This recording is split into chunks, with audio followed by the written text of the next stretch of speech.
50 साल एक लंबा अरसा है दो मुल्कों की दुश्मनी के लिए। तो ईरान और अमेरिका के इस झगड़े के पीछे की असल कहानी आखिर है क्या, और अब ये किस तरफ जा रही है? आइए इस मामले की तह तक पहुंचते हैं। अक्सर लोगों को लगता है कि ये सब कुछ हाल ही में शुरू हुआ है, लेकिन ऐसा बिल्कुल नहीं है। इस दुश्मनी की जड़ें बहुत बहुत गहरी हैं और सच जानने के लिए हमें वक्त में पीछे जाना पड़ेगा, सीधा दूसरी जंग अजीम के ज़माने में। तो पहला बाब, कहानी यहाँ से शुरू होती है एक आलमी जंग के ठीक बाद। दो मुल्क जो इत्तेहादी तो बने, लेकिन उनका रिश्ता बड़ा अजीब था। सवाल यह है कि ये दोस्ती आखिर दुश्मनी में कैसे बदल गई? ज़रा सोचें, आप एक बादशाह हैं और आपने गलत घोड़े पर दांव लगा दिया है। ईरान के शाह के साथ बिल्कुल यही हुआ। उन्होंने हिटलर का साथ दिया और नतीजा क्या निकला? बरतानिया ने हमला किया, शाह को तख्त से हटाया और उनके 22 साला बेटे को कठपुतली बनाकर बिठा दिया। जाहिर है किसी सल्तनत के लिए कोई अच्छी शुरुआत तो नहीं थी। अच्छा, तो जो नए शाह आए उनका एक ही ख्वाब था, ईरान को बिल्कुल मगरिब जैसा बनाना। तो बस हर तरफ रंगीन पार्टियां और वेस्टर्न लाइफस्टाइल का दौर दौरा हो गया, और जो मजहबी रिवायात थी उन्हें एक तरफ कर दिया गया। ये पूरे मुल्क के लिए एक बहुत बड़ा कल्चरल शॉक था। लेकिन देखें, हर एक्शन का एक रिएक्शन तो होता है। शाह की अनसेक्युलर पॉलिसियों को लोगों ने चुपचाप कबूल नहीं किया। हिजाब पर पाबंदी, मस्जिदें बंद करना, ये सब वो चिंगारियां थीं जिन्होंने मुखालिफत की आग भड़का दी। और इस आग के बीच से एक ऐसा शख्स उभरा जिसने आगे चलकर तारीख का रुख ही बदल दिया, आयतुल्लाह खुमैनी। जब शाह अपनी ताकत और शान और शौकत के बिल्कुल उरूज पर थे, उन्होंने एक गलती की, एक ऐसे भयानक गलती जो उनकी पूरी सल्तनत को ले डूबने वाली थी। आखिर वो गलती थी क्या? जब कोई खुद को बादशाहों का बादशाह कहने लगे तो समझ जाएं कि उसका हकीकत से राब्ता टूट चुका है।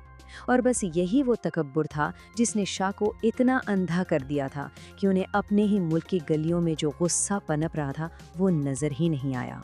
जरा सोचें, एक ऐसी पार्टी जिसके लिए 600 लिमोजीन्स मंगवाई जाएं सिर्फ मेहमानों को लाने के लिए। शाह ने पारसी सल्तनत का जश्न मनाने के लिए बिल्कुल यही किया। नाकाबिले यकीन फिजूल खर्ची है ना? लेकिन इस सारी चमक दमक के पीछे एक बहुत ही तारीख सच्चाई छुपी हुई थी। एक तरफ शाह के मेहमान सोने की प्लेटों में खाना खा रहे थे और दूसरी तरफ ईरान के आम लोग रोटी के एक निवाले को तरस रहे थे। यही वो फर्क था, ये बेतहाशा अय्याशी और शदीद गुर्बत का फर्क। बस यही वो आखिरी चिंगारी थी जिसके बाद लोगों का सब्र जवाब दे गया। और उसके बाद जो हुआ वो बहुत तेजी से और बहुत हैरानकुन था। शाह की सल्तनत ताश के पत्तों की तरह बिखर गई, और फिर जिलावतनी से वो शख्स वापस आया जिसने उन्हें गिराने की कसम खा रखी थी। अपने मगरबी दोस्तों की हिमायत के बगैर शाह अब सिर्फ नाम के बादशाह रह गए थे। वो भाग गए और उनके जाने से जो खला पैदा हुआ उसे फौरन उनके सबसे बड़े दुश्मन ने पुर कर दिया, आयतुल्लाह खुमैनी, जो कई साल की जलावतनी के बाद एक फातिह की तरह वापस आए। ये कोई मामूली इस्तकबाल नहीं था, ये तो एक तूफान था। सड़कों पर 70 लाख लोग उनका नाम पुकार रहे थे। तारीख में आज तक किसी लीडर के लिए इतना बड़ा मजमा इकट्ठा नहीं हुआ था। ये पूरी दुनिया के लिए एक साफ पैगाम था, ईरान अब हमेशा के लिए बदल चुका है। और फिर वो लम्हा आया जहां से वापसी का कोई रास्ता नहीं था। जब इनकलाबियों ने अमरीकी सफारत खाने पर हमला किया तो उन्होंने सिर्फ 50 अमरीकियों को यरगमाल नहीं बनाया, उन्होंने दोनों मुल्कों के पूरे रिश्ते को यरगमाल बना लिया था। खुमैनी का मुतालबा बिल्कुल साफ था, शाह हमें दो, अपने लोग वापस लो। ये जियोपॉलिटिकल शतरंज की एक बहुत ही खतरनाक बाजी थी। इनकलाब के बाद ईरान ने खुद को बिल्कुल अकेला पाया, चारों तरफ दुश्मन। तो इसने अपनी बका की जमानत के लिए एक तुरुप का पत्ता ढूंढना शुरू किया, एक ऐसा हथियार जो पूरे खित्ते में ताकत का तवाज़न ही बदल दे, एटम बम। इराक के साथ 8 साला जंग ईरान के लिए एक बहुत कड़वा सबक थी। उन्होंने सीखा कि अपनी हिफाजत के लिए वो किसी पर भरोसा नहीं कर सकते। तो फैसला हो गया, ईरान को न्यूक्लियर टेक्नोलॉजी हासिल करनी ही होगी, चाहे उसकी कोई भी कीमत अदा करनी पड़े। अच्छा, इसे आसान ज़बान में ऐसे समझें कि जैसे बहुत बड़ी बड़ी वॉशिंग मशीनें हैं जो बहुत तेज़ी से घूम रही हैं। इन्हें सेंट्रीफ्यूजेस कहते हैं। इनके अंदर यूरेनियम को अलग किया जाता है।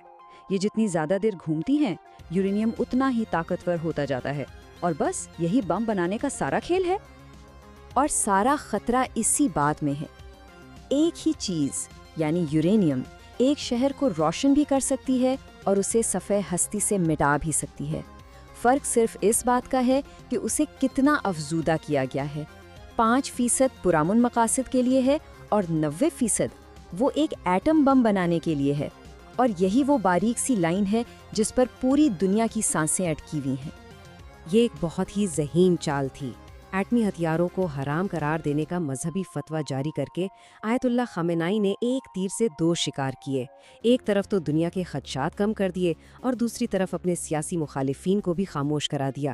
بھائی، آپ اس ملک پر بم بنانے کا الزام کیسے لگا سکتے ہیں جس کا اپنا سب سے بڑا مذہبی رہنما اسے گناہ کہتا ہو؟